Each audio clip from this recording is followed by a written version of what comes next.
Hey guys, welcome to target Sarkari Naukri में Harshad Ali. Super TET 2020 की तैयारी में आज हम डिस्कस करेंगे केमिस्ट्री यानी रसायन विज्ञान के 25 इंपॉर्टेंट क्वेश्चंस को। इस वीडियो को लाइक कर दीजिए। इससे पहला पार्ट जो हमने डिस्कस किया है चैनल पर प्लेलिस्ट बनी है, वहाँ से आप कंप्लीट कर सकते हैं। और जो लोग नए हैं चैनल को सब्सक्राइब करके बेल आइकन ज़रूर प्रेस कीजिए। चलिए आज शुरुआत करते हैं। आज का पहला सवाल देखिए।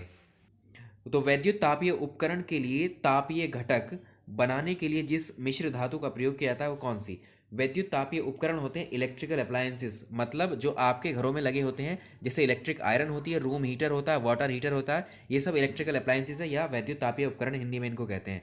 तो इसमें जो एक तापीय घटक जिसको हीटिंग एलिमेंट होता है वो किस मिश्र धातु का यानी किस एलॉय का बना होता है? मिश्र धातु को बोलते हैं एलॉय। एलॉय का मतलब मैंने आपको बताया था कि दो या दो से अधिक धातुओं के मिश्रण से जो एक नई फॉर्म तैयार होती है उसको बोलते हैं एलॉय या मिश्र धातु। इसमें तो देखिए, तो ये सब, ये जैसे इलेक्ट्रिक आयरन है, रूम हीटर है, वाटर हीटर है, ये सब विद्युत धारा के ऊष्मीय प्रभाव पर वर्क करते हैं। वो विद्युत धारा के ऊष्मीय प्रभाव यानी heating effect of electric current, इनमें अगर इलेक्ट्रिक करंट फ्लो होती रहेगी तो काफ़ी देर तक फ्लो होने पे ये हीट जनरेट करने लगते हैं, गर्म होने लगते हैं। तो इसमें जिस एलॉय का इस्तेमाल किया जाता है वो है nichrome. Answer is C, nichrome. Nichrome के जो फिलामेंट है, एलिमेंट है, ये मिश्र धातु, जिस नाइक्रोम मिश्र धातु के बने होते हैं, इनका इस्तेमाल किया जाता है इन सभी में। क्योंकि इसका जो एक तरीके से रेजिस्टेंस होता है ना, बहुत हाई रेजिस्टेंस होता है। ठीक, हाई रेजिस्टेंस की वजह से इसको करंट ज़्यादा तक चाहिए रहेगी, और करंट जितनी ज़्यादा लेगा उतना ये हीट करेगा। नेक्स्ट क्वेश्चन, पीतल ब्रास निम्नलिखित में से किसका मिश्रण है? तो ब्रास मिश्रण का मतलब है एलॉय, मिश्र धातु की बात कर रहा है। पीतल, पीतल में क्या क्या होता है? पीतल में कॉपर और जस्ता होता है। ऑप्शन ए, कॉपर और जस्ता। जस्ते को इंग्लिश में बोलते हैं जिंक। तो जिंक और कॉपर, जिंक और कॉपर का मिश्रण होता है ब्रास। ठीक, और इसमें तांबा और जस्ते का अनुपात जो है अलग अलग रहता है। तो इसमें जो है 68% से 71% तक लगभग कॉपर रहता है इसमें, और जस्ता बाकी बचता है वो जस्ता रहता है। ठीक है, दो ही का होता है ये, तांबा और जस्ते का, जिंक और कॉपर का मिश्रण कहलाता है ब्रास। ये क्वेश्चन बहुत आता है आपके एग्जाम में। और इसी के साथ एडिशनल क्वेश्चन ये लीजिए कि भारत के किस शहर को पीतल नगरी कहते हैं, जहाँ पीतल का ही काम होता है, पीतल की मूर्तियाँ बनती हैं, बर्तन बनते हैं, मेडल्स बनते हैं। तो ये नगर है कौन सा? जी हाँ, मुरादाबाद। उत्तर प्रदेश का एक मंडल है, एक डिवीज़न है उत्तर प्रदेश में, मुरादाबाद। मुरादाबाद को कहते हैं पीतल नगरी, brass city of India. Next question, कौन सी धातु जल के साथ कौन सी धातु जल के साथ अभिक्रिया करके हाइड्रोजन पैदा या उत्पन्न नहीं करती है? तो जितनी भी क्षारीय धातु होती हैं, कौन सी मेटल है जो जल के साथ रिएक्शन करके हाइड्रोजन नहीं बनाती है? तो सभी क्षारीय जितनी भी मेटल्स होंगी वो जल के साथ अभिक्रिया करके, रिएक्शन करके जो है वो क्या करेंगी? हाइड्रोजन बनाएंगी। ठीक है, और इसमें जो है इसका आंसर हो जाएगा आपका कैडमियम। ऑप्शन बी इसका सही रहेगा, option B cadmium. Next question, लोहे की चादर को जंग से बचाने के लिए, रस्टिंग से बचाने के लिए उस पर निम्नलिखित में से किस धातु की परत या लेप चढ़ाया जाता है? जो लोहे की शीट्स होती हैं, तो इसमें जस्ता जो होता है, जिंक, जिंक क्या है? एक जंग रोधी अभिक्रिया है, एक एंटी कोरोजन एजेंट होता है। इसीलिए हम लोहे को जंग से बचाने के लिए उस पर जस्ते का लेपन करते हैं। लेपन मतलब कोटिंग करते हैं। इस प्रक्रिया को, इस प्रोसेस को हम बोलते हैं गैल्वनाइजेशन। तो गैल्वनाइजेशन क्या है? यानी लोहे को जंग से बचाने के लिए जो उस पर जस्ते का यानी जिंक का लेपन किया जाता है उसे ही गैल्वनाइजेशन कहते हैं। करेक्ट। नेक्स्ट क्वेश्चन, तो इसमें आंसर क्या रहेगा? जस्ता, सी ऑप्शन इज करेक्ट। अगला देखें, किस धातु से निर्मित मिश्र धातु को हवाई जहाज और रेल के डिब्बे के जो पुर्जे होते हैं उनको बनाने के लिए यूज में लाया जाता है? तो एल्यूमिनियम, याद रखिएगा इसको, एल्यूमिनियम सबसे अधिक प्रयोग की जाने वाली एक नॉन फेरस, एक अलौह धातु है ये। तो ये धातु देखिए, अगर हम कंपैरिजन करें इसका तांबे के साथ में, कॉपर के और लोहे के साथ में, तो काफ़ी हल्की होती है। इसके बर्तन आपके घरों में होंगे, आपने देखा होगा। हल्की होने की वजह से इसका इस्तेमाल हम करते हैं हवाई जहाज़ में और रेल के डिब्बों के पुर्जे बनाने में। ठीक है, तो जैसे आपने देखे होंगे कैंस बनाने में आपके तरल पदार्थों के डिब्बे होते हैं, जैसे कोक की कैन होती है ना, दरवाजे, खिड़कियों, तार वगैरह, है ना, वायर्स वगैरह, कॉइल्स वगैरह, ये सब फॉइल, फॉइल पेपर आपने देखा होगा, एल्यूमिनियम एल्यूमिनियम फॉइल होते हैं। ये सब एल्यूमिनियम के ही क्या होते हैं? प्रोडक्ट होते हैं। तो आंसर एल्यूमिनियम।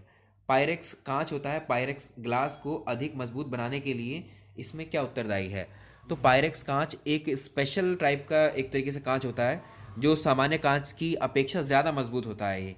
ये कांच जो है हीट और बाकी जो केमिकल रिएक्शंस होती हैं उनके खिलाफ ये एक तरीके से रेजिस्टेंट होता है, यानी इसमें जो है हीट का भी ये क्या है, कुछ अलग है। ठीक, तो पायरेक्स कांच के निर्माण के लिए उसमें बोरैक्स ऐड किया जाता है, उसको अधिक टफ बनाने के लिए, मजबूत बनाने के लिए, याद रखेंगे। इसी के कारण इसका नाम क्या होता है, बोरोसिलिकेट कांच भी इसको बोलते हैं। सवाल आएगा कि बोरोसिलिकेट कांच किसका नाम होता है? पायरेक्स कांच को ही बोलते हैं, बोरैक्स इसको मिलाते हैं, बोरोसिलिकेट कांच। नेक्स्ट, धूप के चश्मे बनाने के लिए कौन सी कांच का इस्तेमाल किया जाता है? जो हमारे सन ग्लासेस होते हैं जो धूप में आप पहनते हो, उनके लिए इसमें से क्या होता है? तो धूप के चश्मों के लिए लेंस जो होता है उनके लिए क्रुक्स ग्लास होते हैं, या और क्राउन ग्लास, क्रुक्स ग्लास और क्राउन ग्लास। ठीक है, तो ऑप्शन ए इसका सही रहेगा।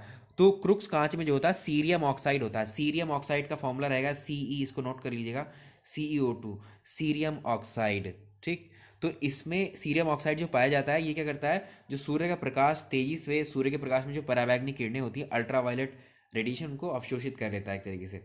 नेक्स्ट देखें, निम्नलिखित धातु युग्मों में से नेक्स्ट देखें, निम्नलिखित धातु युग्मों में से सबसे हल्की धातु और सबसे भारी धातु कौन सी है? आपको बताना है हैवीएस्ट मेटल और लाइटेस्ट मेटल कौन सा है। इसमें पूरा युग्म दिया गया है, इसमें से आपको सेलेक्ट करना है। तो ऑप्शन इसका बी देखो, लिथियम की बात करोगे तो लिथियम क्या है? देखिए बहुत ही अच्छा सवाल है, इंपॉर्टेंट क्वेश्चन है। इसमें क्या है, सबसे हल्की धातु पूछ रहा है और सबसे भारी। हैवीएस्ट मेटल में अभी हमने देखा था पीछे कौन सा था, सबसे भारी धातु थी ओस्मियम, और सबसे हल्की धातु कौन सी होगी? लिथियम। तो ओस्मियम सबसे हल्की पूछा है, क्रम से पूछा है, इसमें क्रम से तो ये कौन सी हो जाएगी? लिथियम। और सबसे भारी कौन सी जाएगी? ओस्मियम। दोनों क्वेश्चंस एक साथ आ गए यहाँ पर। ठीक है, नेक्स्ट चलें, अगला सवाल देखिए, सबसे कठोर तत्व निम्न में से कौन सा है? हीरा, सीसा, टंगस्टन या लोहा? इनमें से सबसे कठोर, हार्डेस्ट एलिमेंट कौन सा है इनमें से? तो आंसर इज हीरा, डायमंड। तो हीरा सभी प्राकृतिक तत्वों में सबसे ज्यादा कठोर होता है, जबकि प्लैटिनम सबसे कठोर धातु होती है। उसको भी याद रखिएगा कि प्लैटिनम ऑप्शन में दे देता है। तो सबसे कठोर अगर बात करोगे, हार्डेस्ट एलिमेंट अगर बात करोगे, जितने भी प्राकृतिक एलिमेंट है सब में सबसे ज़्यादा कठोर तो हीरा रहेगा। लेकिन अगर धातुओं में पूछेगा ना, स्पेसिफिकली धातुओं में सबसे कठोर धातु होगी वो, या सबसे हार्डेस्ट मेटल होगा वो प्लैटिनम होगा। क्वेश्चंस को फर्क समझिए। तो प्रकृति में जो है कार्बन के 3 एलोट्रॉप्स पाए जाते हैं, 3 अप्रूप होते हैं। कौन कौन से?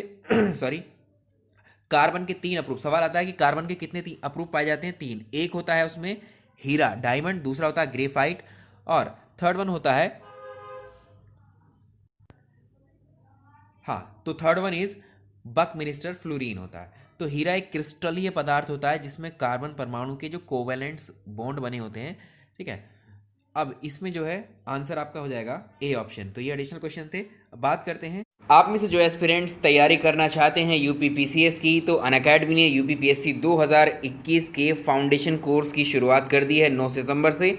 आप चाहें तो डेमो क्लासेस भी ले सकते हैं, और एक ही सब्सक्रिप्शन पर आप यूपीपीएससी के सभी एग्ज़ाम्स, जिसमें अपर पीसीएस, लोअर पीसीएस, समीक्षा अधिकारी, लेखपाल, इन सभी एग्ज़ाम्स की तैयारी आप सिंगल सब्सक्रिप्शन पे भी कर सकते हैं। इन सभी फैकल्टीज़ की क्लासेस आपको 2021 के यूपीपीएससी फाउंडेशन कोर्स में मिलेंगी, और इनके डेमो क्लासेस के साथ साथ आप जो इनकी लाइव क्लासेस ज्वाइन कर पाएंगे। साथ ही अगर आपको सब्सक्रिप्शन लेना है तो ये सब्सक्रिप्शन है 1 मंथ, 3 मंथ, 6 मंथ, 12 मंथ। आप अपने अकॉर्डिंग ये पैक चूज़ कर सकते हैं, और साथ ही आप इस पर डिस्काउंट अवेल भी कर सकते हैं। अगर आप कोई भी सब्सक्रिप्शन लेते हैं, इस पर आपको इरशाद सर ये रेफरल कोड अगर आप इस्तेमाल करते हैं, यूज़ करते हैं, और इसको आप लगाएंगे, तब आपको 10% का डिस्काउंट हो जाएगा आपके किसी भी सब्सक्रिप्शन पर। तो डिस्क्रिप्शन में लिंक है इसका, आप चाहें तो डेमो क्लासेस लेकर के इन क्लासेस को ज्वाइन कर सकते हैं। जो एक प्योर गोल्ड होता है, सोना, तो सोना जो होता है, शुद्ध सोने का जो है कितना कैरेट होता है? तो जो सोना है, सोने की शुद्धता जो है उसकी डिग्री जो है कैरेट में मापी जाती है। तो सोने की सवाल आता है कि सोने की शुद्धता मापने के लिए कौन सी यूनिट का इस्तेमाल करते हैं? कैरेट, गाजर वाला नहीं है ये। ठीक है, तो इसमें क्या होता है, जो सबसे शुद्ध सोना होता है उसका वैल्यू होता है 24 कैरेट। 24 कैरेट गोल्ड होता है, इसको याद रखिएगा। और जो हमारे आभूषण आभूषण जो होते हैं, हमारे जो ऑर्नामेंट्स हैं, जो गहने वगैरह होते हैं, ठीक है, लेडीज़ के लिए, महिलाओं के लिए, तो इसमें 10 से 22 कैरेट तक के आपको आभूषण मिलते हैं, इसी में ही बनते हैं इस कैटेगरी में। ठीक, तो ये 24 कैरेट जो प्योर गोल्ड है, इसके वो नहीं बनाए जाते हैं, आभूषण बनाने के लिए उपयोग नहीं किया जाता है, याद रखिएगा। ये हो चुका है क्वेश्चन। तो चूना पत्थर, अब देखिए, चूना पत्थर का रासायनिक नाम इसमें से क्या है? अच्छा क्वेश्चन है। चूना पत्थर का इसमें रासायनिक नाम क्या है? तो चूना पत्थर एक अवसादी चट्टान है, इसमें ज़्यादातर मात्रा में कैल्शियम कार्बोनेट होती है। Calcium carbonate option number A है। तो इसमें इसका फॉर्मूला कभी कभी पूछ लेता है, CaCO3, calcium carbonate. Lime stone बोलते हैं इसको इंग्लिश में, लाइम स्टोन, कैल्शियम कार्बोनेट। अब अगला क्वेश्चन देखिए, एक सेकेंड, नेक्स्ट क्वेश्चन पे चलते हैं अपने। प्लास्टर ऑफ पेरिस का रासायनिक रूप क्या है? तो इसको बोलते हैं प्लास्टर ऑफ पेरिस को, पीओपी के नाम से भी आता है, पीओपी प्लास्टर ऑफ पेरिस का शॉर्ट फॉर्म है ये। तो ये एक सफ़ेद चूरन की तरह होता है और इनसे मूर्तियाँ बनती हैं इससे। इसका सूत्र क्या होता है? कैल्शियम सल्फेट, इसको बोलते हैं CaSO4 ½ H2O। इसका फॉर्मूला पूछ लेता है, कैल्शियम सल्फेट का फॉर्मूला या प्लास्टर ऑफ पेरिस का फॉर्मूला क्या होगा? रासायनिक सूत्र ये रहा, कैल्शियम सल्फेट, याद रखेंगे इसको। नेक्स्ट वन, जो डॉक्टर, कलाकार, मूर्तिकार कैल्शियम सल्फेट का उपयोग करते हैं उसे क्या कहा जाता है? अभी जो डिस्कस किया है उसी को रिवर्स किया है मैंने, ठीक है। तो इसको क्या कहेंगे? प्लास्टर ऑफ पेरिस, पोप, ठीक। नेक्स्ट, मोनाजाइट इसमें से किसका अयस्क है? मोनाजाइट इनमें से किसका अयस्क है? तो ये बहुत खास क्वेश्चन है। मोनाजाइट जो है थोरियम, ठीक है, थोरियम का अयस्क है, ऑप्शन बी रहेगा सही। तो भारत में सबसे ज़्यादा केरल के तट पे पाया जाता है क्या? मोनाजाइट या थोरियम कह लीजिए। नेक्स्ट क्वेश्चन चलें, तो अगला क्वेश्चन देखिए, निम्नलिखित में से इनमें से कौन सी धातु जल से हल्की होती है? तो इंपॉर्टेंट है ये क्वेश्चन भी आपके लिए। तो देखिए, हाँ, नेक्स्ट क्वेश्चन में देखिए, कौन सा इनमें से जल से हल्का होता है? तो जल से हल्का होने का मतलब ये है, कोई भी वस्तु जल के ऊपर तभी तैरती है जब वो जल से हल्की होती है या उसका घनत्व जल से कम होता है, ठीक। जिसका घनत्व जल से ज़्यादा होगा वो डूब जाएगी, ठीक। तो इसमें क्या होगा आंसर इसका? सोडियम इसका सही आंसर है। तो इसका आंसर होगा बी ऑप्शन। तो सोडियम का जो अपेक्षित घनत्व है 0.97 है, कभी कभी पूछ लेता है आपसे। जल से हल्का होने के कारण ये जल पर तैरने लगता है। नेक्स्ट वन, निम्नलिखित में से कौन सी मिश्र धातु नहीं है? इनमें से कौन सा है जो एलॉय नहीं है? तो इसमें से जाहिर सी बात है, तीन इसमें से आपको बता रखी होंगी कि तीनों की तीनों एलॉय हैं, एक जो नहीं है आपको इसमें से मेटल दी होगी, तो इसमें ढूंढिए। तो देखिए, स्टील, स्टील एलॉय है, हम जानते हैं इसको। पीतल भी एलॉय है, ब्रॉन्ज भी एलॉय है। डी ऑप्शन देखिए, तांबा, कॉपर, एक कॉपर क्या है? तांबा मुक्त और संयुक्त दोनों अवस्थाओं में पाया जाता है। तो इसका प्रयोग जो है एक तरीके से मिश्र धातु इससे बनाई जाती है, मगर ये क्या है? एक मेटल है, ठीक। यहाँ पूछ रहा है मिश्र धातु नहीं है, मिश्र धातु कौन नहीं है? तो यही नहीं है तांबा, ये बाकी तीनों मिश्र धातु हैं। टांका, या इसको शोल्डर आप बोलते हैं, शोल्डर, ये एक अलॉय है। टांका एक मिश्र धातु है, लेकिन किस किस का मिश्र धातु है ये? जो टिन होती है, टिन और शीशे का, यानी लेड का। तो टांका जो है शोल्डर शीशे का और टिन का। तो जिसमें आपको 68% तो होता है लेड, यानी शीशा, लेड होता है या शीशा कह लीजिए इसको, और 32% होता है टिन, टिन होता है 32%। नेक्स्ट, जर्मन, अगला इंपॉर्टेंट क्वेश्चन है भाई, देखिए इसको देखिएगा। जर्मन सिल्वर जो होता है, जर्मन सिल्वर, इसमें चांदी कितने परसेंट होती है? जर्मन सिल्वर में चांदी कितने परसेंट होती है? तो जर्मन सिल्वर का दूसरा नाम होता है निकिल सिल्वर, निकिल सिल्वर इसको बोलते हैं, नाम दूसरा याद रखिएगा। निकिल सिल्वर में तांबा होता है, 50% तांबा होता है, जस्ता होता है यानी जिंक 35%, निकिल 15%। इन तीनों को मिलाकर के बनता है जर्मन सिल्वर। तो जर्मन सिल्वर क्या है? एक एलॉय है, और इस एलॉय में एक तरीके से क्या है ये, इसमें चांदी नहीं होती, सिर्फ चांदी इसमें नहीं होती है, 0% चांदी होती है। अभी तीनों हमने देखे, क्या क्या होता है इसमें? तांबा, जस्ता और निकिल होता है। तो इसमें 0% चांदी, नाम इसके लिए जोड़ दिया गया जर्मन सिल्वर, ताकि आप इसको चांदी समझें, बट इसमें चांदी नाम का कोई भी एलिमेंट नहीं होता है। तो जर्मन सिल्वर में कौन सा तत्व उपस्थित नहीं होता है? अगला सवाल वैसे ही पूछ लिया गया है।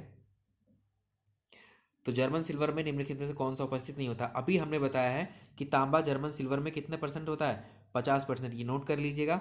और जस्ता कितने परसेंट होता है? जस्ता होता है 35%, अभी बोला है हमने। और तीसरा क्या है? निकिल होता है 15%।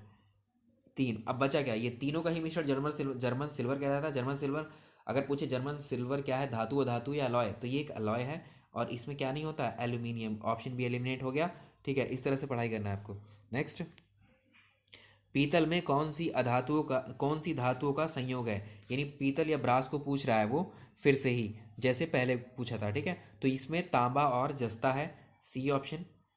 कॉपर एंड जिंक ये कर चुके हैं। स्टील की जो कठोरता होती है वो किस चीज़ से बढ़ाई जाती है? स्टील की कठोरता बढ़ाने के लिए क्या इस्तेमाल किया जाता है?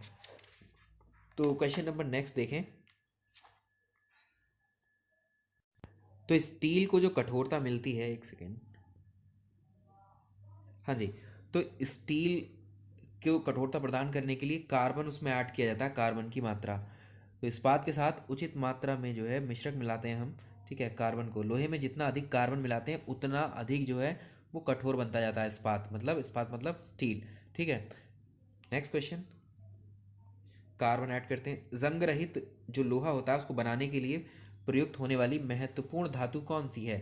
तो जंग रहित लोहा, आप देखते हैं लोहे पर जो है आप उसको खुले में छोड़ दोगे वातावरण में, हल्की सी नमी उस पर पड़ेगी ना, मॉइस्चर, तो उस पर क्या होता है, वो लोहा जंग खाने लगता है। ठीक, रस्टिंग होने लगती है, उसकी जो है परत हटने लगती है। और जब कभी रस्टिंग होती है इस तरह से, तो उसका जो वेट है वो क्या होता है, वो बढ़ता जाता है।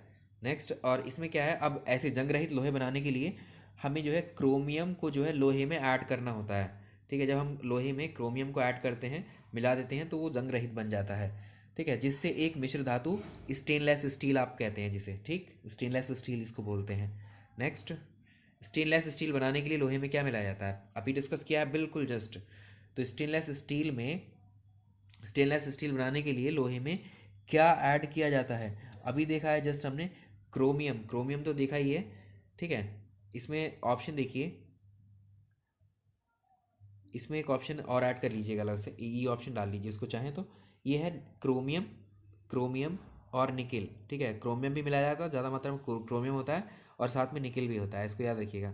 क्रोमियम एंड निकिल ये दो हैं। ठीक है, तो इसको आप ऐड कर लीजिएगा, chromium and nickel. Next, E option सही रहेगा उसका। जंग लगने पर लोहे का भारत नहीं है, ये भार है। ठीक है, जंग लगने पर लोहे का भार क्या होता है? जंग लगने पर लोहे का भार बढ़ता है घटता है? वही रहता है, आंसर होगा बढ़ता है। क्योंकि लोहे में जंग लगने से उस समय जब उसकी जो आर्द्रता मतलब जो मॉइस्चर होती है, मॉइस्चर की उपस्थिति में ऑक्सीजन से केमिकल रिएक्शन जब होती है, तो लौह ऑक्साइड में परिवर्तित हो जाती है उसकी ऊपर वाली लेयर। ठीक है, जो पपड़ी बन जाती है उसकी, आपने देखा होगा जंग लगने के बाद।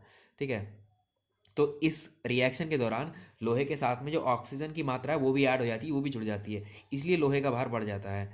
ठीक, तो इस दौरान लोहे का भार उतना ही बढ़ता है जितनी ऑक्सीजन वो लेता है, ग्रहण करता है। नेक्स्ट, इनमें से कौन सा कार्बन नहीं है? या ऐसे पूछेगा, इनमें से कौन सा कार्बन का अपरूपक नहीं है? तो देखिए, इनमें से कौन सा कार्बन नहीं है, सिंपल क्वेश्चन है बहुत, इसको कर सकते हैं बहुत आसानी से। देखिए, हीरा, ग्रेफाइट, कोयला, ये सब क्या हैं? ये सब कार्बन है, डी ऑप्शन ये रहेगा। ठीक,